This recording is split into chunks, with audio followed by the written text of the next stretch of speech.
Hello बच्चों, कैसे हैं आप सब। मैं सोनी स्वागत करती हूँ आपका अपने चैनल रोजगार विद सोनी विथोड़ी में। तो देखिए, आज जो है एलसीएम एचसीएफ का मैं ऐसा टॉपिक लेके आई हूँ जिसमें क्या एग्ज़ाम में सवाल बनता ही बनता है 99%। और बच्चे इस टॉपिक को जो है बहुत हार्ड समझते हैं। एलसीएम एचसीएफ में एलसीएम एचसीएफ का काफ़ी हार्ड टॉपिक ये माना जाता है। वैसे होता नहीं है, बाकी बच्चे समझते हैं इसको। देखिए, जैसे सब इसमें हम संख्याओं के जोड़े भी ज्ञात करेंगे और संख्याएं भी ज्ञात करेंगे। अब जैसे क्वेश्चन नंबर हमारा पहला है, दो संख्याओं का महत्तम समावर्तक व लघुत्तम समावर्तक क्रमशः 16 तथा 480 है। तो इसमें क्या करना है, इसमें हमें संख्या ज्ञात करनी है। देखिए, ये हमारा एक फॉर्मूला है। हम लिखेंगे संख्याओं का अनुपात। संख्याओं का अनुपात R1 अनुपात R2। और ये हमारा एक सूत्र है, इसको आप रट लीजिए।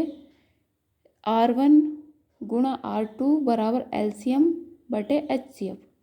और अगर हम HCF की रेशो में गुणा कर देंगे तो हमारी संख्या आ जाएंगी। तो संख्या पहली क्या आ जाएगी, पहली संख्या आ जाएगी हमारी HCF क्या है 16। तो 16 और R1 की गुणा करेंगे तो 16R1। और दूसरी संख्या क्या आएगी हमारी, दूसरी संख्या आएगी 16R2। ये हमारी क्या बनेगी, संख्या है। अब हमें तो पहले R1 R2 का मान चाहिए।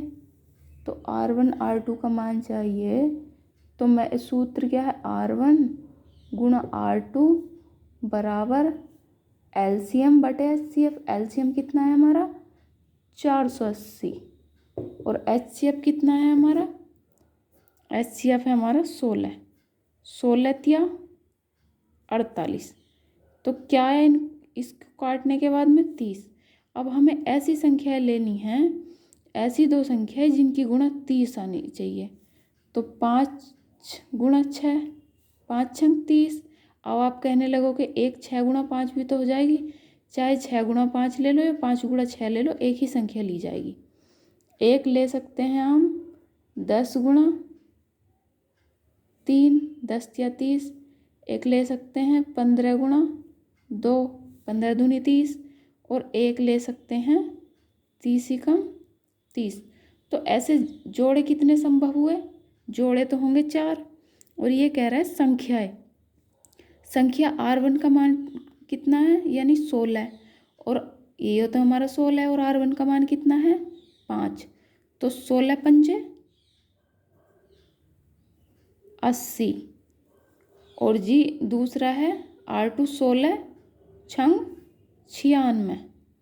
तो एक संख्या होगी हमारी 80, एक 96। ऐसे ही इसमें करेंगे। 16 और R1 का मान कितना है 10। तो 16 दहाई 160। और R2 का मान 16 है, यहाँ R2 का मान कितना है 3। तो 16 तिया 48। समझ में तो आ रहा होगा ना आपको ये।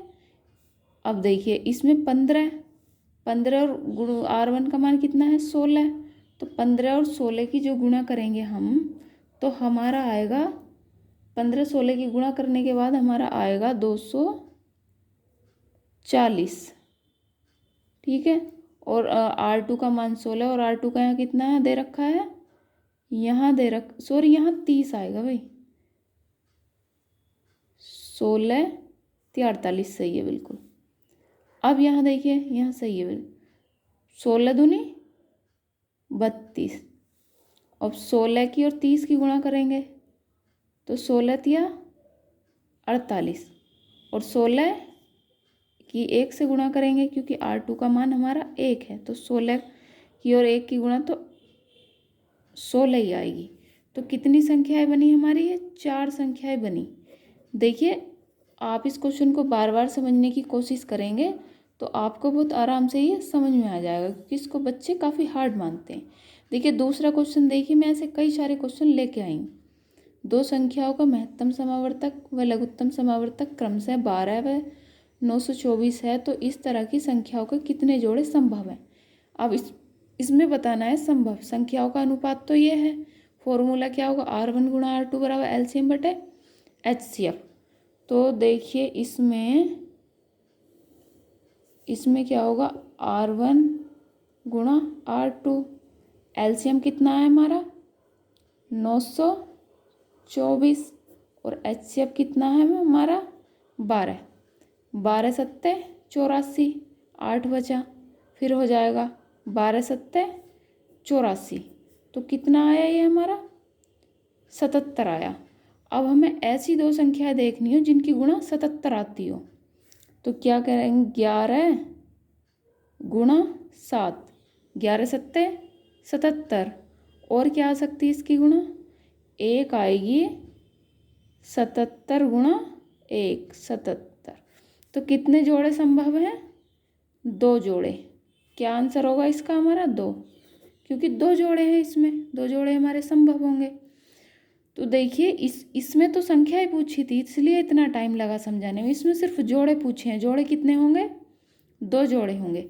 अब देखिए यहाँ संख्याएं पूछी थी इसी सवाल में, यहाँ इसी सवाल में जोड़े पूछे हैं, तो आप देखिए कितनी जल्दी कर सकते हैं इस सवाल को, बहुत एकदम फटाफट से। देखिए R1 गुणा R2 कितना, एलसीएम बटे एचसीएफ, ये हमारा 480 बटे 16 48। अब हमें क्या लेना है, जिनकी गुणा 30 आए, तो 6 गुणा 5 या 5 गुणा 6, और क्या आएगा 10 गुणा 3, 15 गुणा 2, एक क्या आएगा 30 गुणा 1, 1 2 3 4, तो जोड़े कितने संभव हैं 4, तो आंसर क्या होगा हमारा 4, ये हमारा उत्तर होगा। समझ में आया ना आपको बहुत अच्छे से। अब देखिए एक क्वेश्चन और मैं ले लेती हूँ उसमें आपको बहुत अच्छे से समझाने के लिए। अब ये क्या कह रहा है, 29 से बड़ी दो संख्याओं का महत्तम समावर्तक 29 तथा लघुत्तम समावर्तक 4147 है, तब उन संख्याओं का योग ज्ञात करना है। अब ये क्या करा रहा है, इसमें संख्याओं का योग ज्ञात करना है। तो मैंने तो बताया था संख्याएं कैसे लेंगे, 29 से बड़ी, तो संख्याएं क्या होंगी हमारी संख्या, अब मैं शॉर्ट में लिख रही हूँ आप, क्योंकि मैं एचसीएफ में गुणा करेंगे तो संख्या मिल जाएंगी ना। पहली संख्या है, ठीक है, दूसरी संख्या क्या होगी 29/2।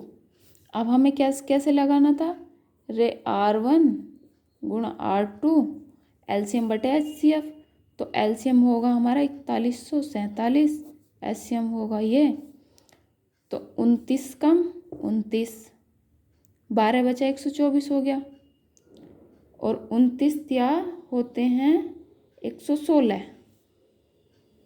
3 कितना बचा 8 बचा, 29 त्या बताइए आगे कितनी बार काटेंगे, 29 चौका होते हैं भाई, 29 चौका 116। अब कितना बचता है 8 हो गया 87, 29 त्या 87, तो कितना आएगा 143। अब देखिए ये जो देखना है, अब हमें देखना है जोड़े कितने आएंगे, तो 143 की इसको गुणा करेंगे 11 गुणा 13, 11 गुणा ये इसका कोई शॉर्ट ट्रिक नहीं है, तो आपको माइंड लगाना ही पड़ेगा। 11 की 13 की गुणा करेंगे तो हमारा 143 आएगा, और एक जोड़ा हमारा क्या संभव बनेगा इसका, और ये तो रहता ही रहता है। अगर वो पूछता जोड़े, तो जोड़े कितने हुए हमारे, जोड़े तो हुए हमारे इसमें 2, लेकिन उसने क्या पूछा है, उसने पूछा है संख्याएं कितनी होंगी, तो R1 का 29 और R1 का मान कितना है हमारा 11 है, और देखिए R29 गुणा R2 का मान कितना है हमारा यहाँ 13, तो 29 और 11 की गुणा करेंगे तो कितना आएगा 319, और 29 और 13 की गुणा करेंगे तो हमारा आएगा 377। आप गुणा करके देख सकते हैं। अब इनको जो है, अब देखिए 143 और इसकी गुणा करेंगे 1 की, लेकिन इसने क्या कहा है, संख्या जो हमारी 29 से बड़ी होनी चाहिए, लेकिन R2 का मान तो हमारा सिर्फ 29 आएगा, ना कि 29 से बड़ा, तो हमें सिर्फ यही तो लेने होंगे ना। और इसने कहा है इन संख्याओं का हमें जो है योग बताना है, 319 377। 9 7 16, 16 का 6 हासिल लगा 1, 7 3 8 और 1 9, तो 696 क्या आएगा हमारा आंसर। तो प्यारे बच्चों, आपके ये जो टॉपिक था मैंने आपको कंप्लीट करा दिया है, और आप कितने भी बड़े से बड़े सवाल इसमें आराम से कर सकते हैं। तो अगर कुछ समझ ना आया हो तो आप मुझे कमेंट्स बॉक्स में बताना ना भूलें। आप अपने चैनल को शेयर करें, सब्सक्राइब करें और लाइक करें। ओके, बाय बाय, मिलते हैं नेक्स्ट वीडियो में।